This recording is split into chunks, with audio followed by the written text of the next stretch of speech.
Hello and welcome to our second video on Dr. Schellhammer's global threats to mankind. Today we're going to be focusing on contamination.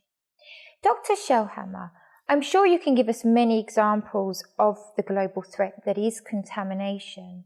After all, it's one of the biggest threats to humanity and it impacts ecosystems worldwide.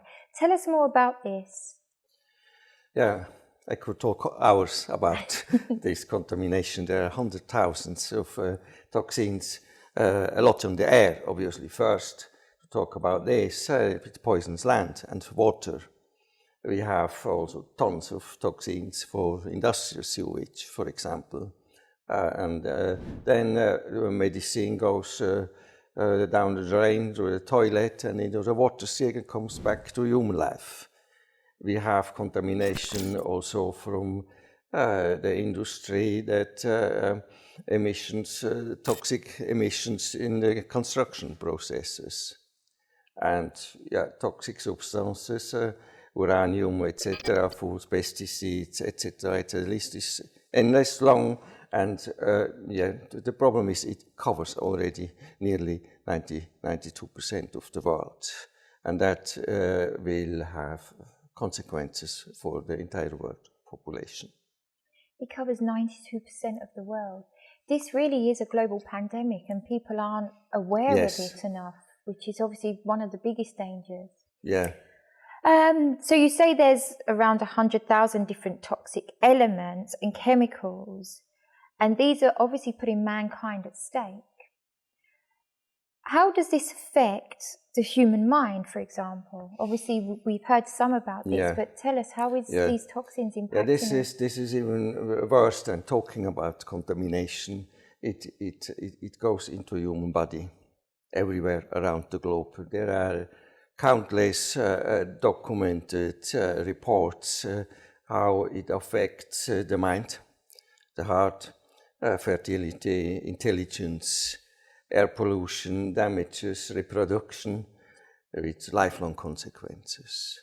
So air pollution can damage every organ, every lung cells in the human body, and indeed the statistics give us already a very frightening situation about the world.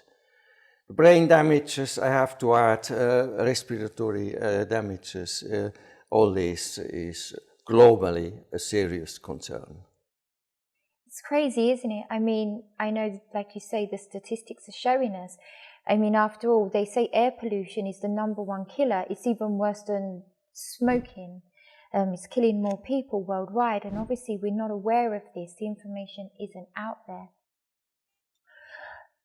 Can you tell us a little bit of how this starts? I mean, I know in one of our previous videos you spoke about everything starts prenatal. The toxins can enter the mother through that way and impact the development of the baby. When you talk about brain damage and to our organs, is it just then, or is it throughout our life that the toxins are affecting us?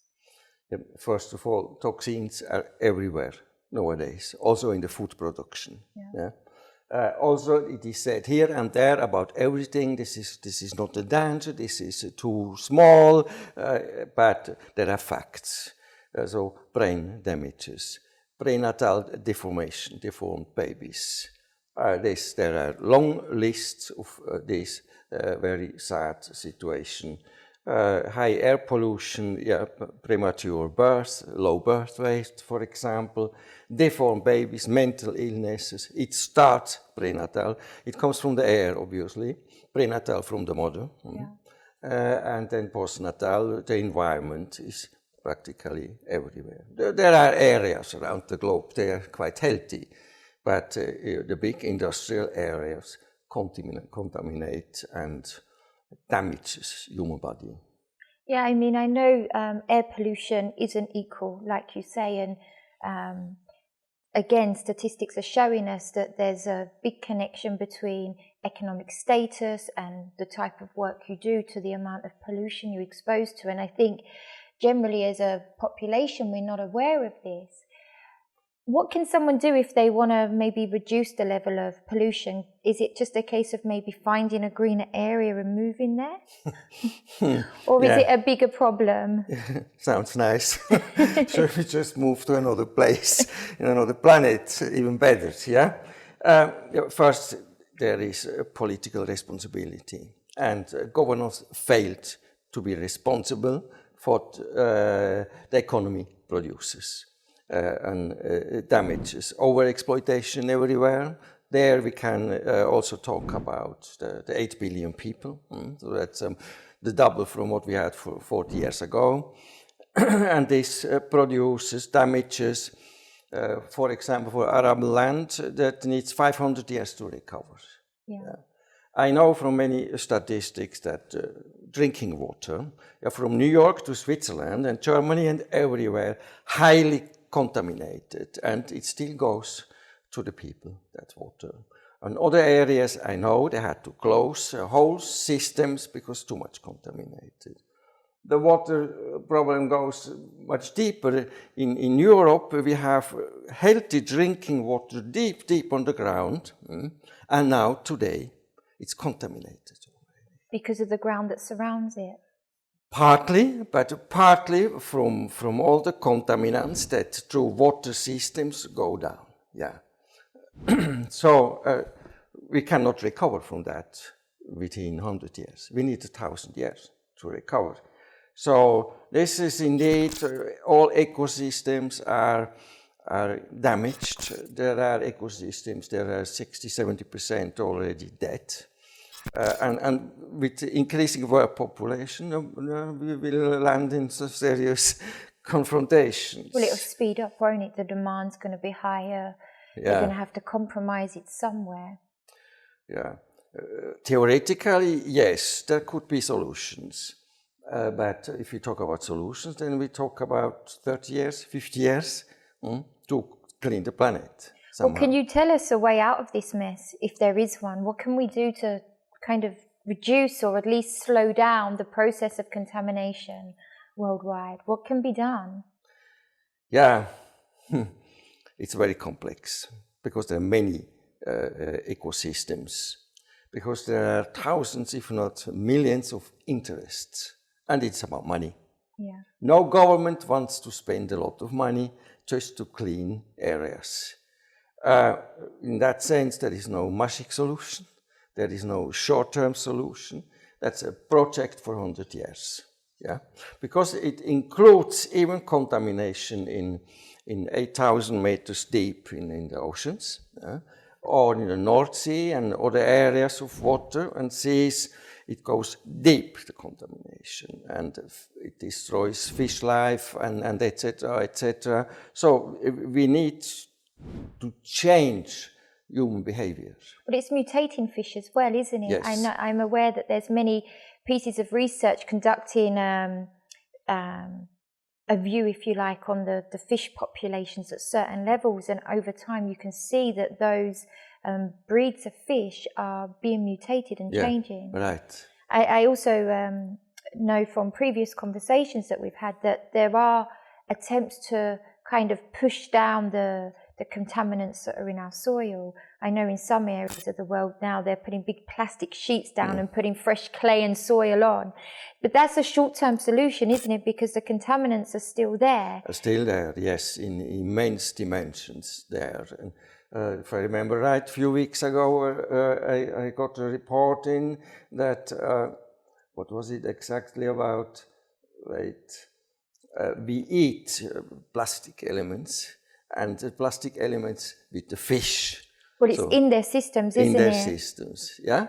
And if this continues, so it accumulates, and this is a threat to humanity, yeah. One of the biggest threats. All other threats come much later on, yeah. So, and to solve these problems, we need a new generation of leadership. These leaders we have today, they are all connected with economic systems, and we profit. Yeah. Yeah. It's like the bottom line is always the important thing for most governments. Is there a way that we can change almost this hatred that's allowed to be towards humankind. I mean, obviously, when you have governance making no difference, it's not unkind, but it's almost inhumane. How can we understand this and hopefully work towards a change? Yeah, again, everything starts with education. Okay. People must become aware. It's not just the others have done the problem. It's everybody that is involved into that process of damages that started 200-300 years ago. Yeah, but only now with 8 billion people to expect then another billion, we can calculate where we land with the problems here. So means all the schools around the globe must not simply become aware of a problem, but change attitudes, respect nature, and changing ways of living, entire ways of living. Back to health, healthy food if you want, back to healthy ways of living, and to find a rhythm that corresponds to our body. And we have lost this rhythm. Everybody's running like hamsters in a wheel. Yeah? I suppose it's difficult because obviously it's human nature to protect ourselves or fight against things we can see. So maybe if we have a disease, we can work to combat it. But pollution and contaminants, it's an invisible disease. Do you think that's why people aren't paying enough attention? We can't see it. It's almost like it's not real. If you can't see something, it's not entering our thoughts. So do you think maybe this is where the problem is coming, and hopefully through education we can change this? Partly, yes. But I observed the last 20, 30 years, if not more, that people are over-occupied. The head is full of problems. They have money problems. They want to buy a house, 2 cars, 3 cars. They have problems with kids, with relationship, and with school. So the presentation in social life requires certain rules. Yeah. And with this, people have lost to find the rules inside. So that makes them an experience of meaningless life, just running for money, running for food, running for holiday. Yeah. Everybody wants everything, and a kind of attitude that is very dangerous. I do what I want. It doesn't work.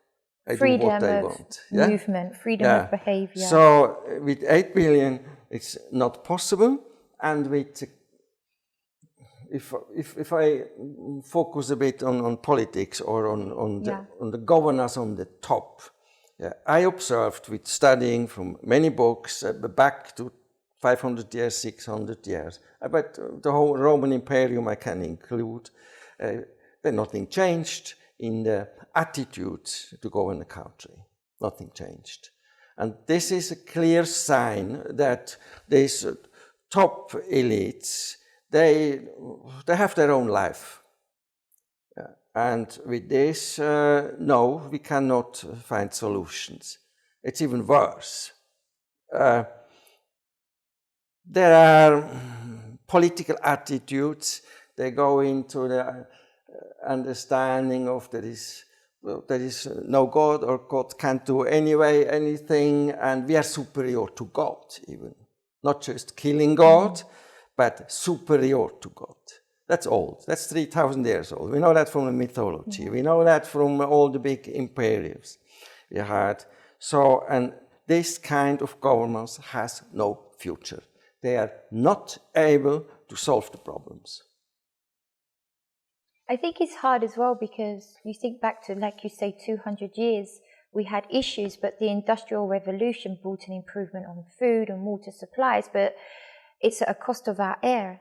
And is there a balance? Is there a way to move forward and reduce the issues, but keep the quality? Yeah, again, I go back to history.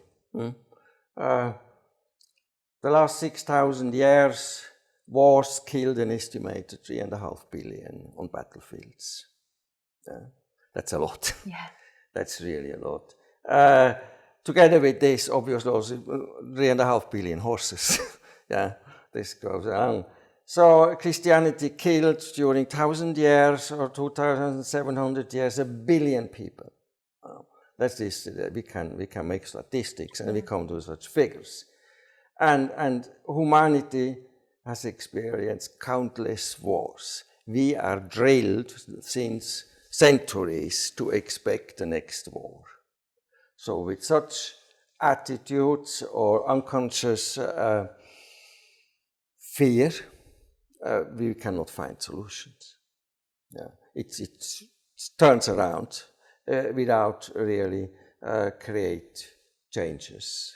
So people are just more concerned with their own individual life, protection, keeping themselves safe, having what they want. The change needs to be a collective movement.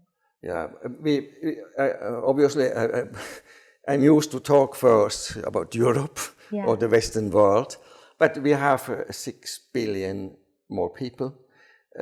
4 billion, certainly they live in extreme poverty or in absolute poverty. The only thing they have every day is, where is my food? And to have water. There are big areas, people must walk 4 hours to get the water every day, for example. So they cannot get out from this misery. So, and that's the guilt from the Western world. We created this kind of humanity on the other side. And this must change. So a complete new understanding of humans and being on this planet is for leadership, governance, the economy. They can make the change and filter it through to us. Yes. So Dr. Schellhammer, are there solutions to this global pandemic of contamination? Yes, there are solutions. Obviously not short term. So all people must become responsible for society. We cannot delegate everything to the governors or to the politicians. People must learn to focus on human values. We are humans, and human values has to do with what we are and how we live and grow and change. So people cannot simply delegate all the problems to the government and just play their life. This does not work for the future. People must contribute in democratic ways to the management of solutions. Again, people cannot delegate to governors because it will never work, and it never worked in the past. So it requires at the same time globally a new public education. So everybody on this planet must, during the next 5 years, get a clear picture of the responsibility we have and the damages we need to repair somehow. So I guess there will be drastic measures necessary. People are reluctant for changes, so there are ways to motivate the people. Can you suggest some of those ways to either motivate or reduce the drastic issue at hand? Yeah, to reduce the wants is one of the main issue.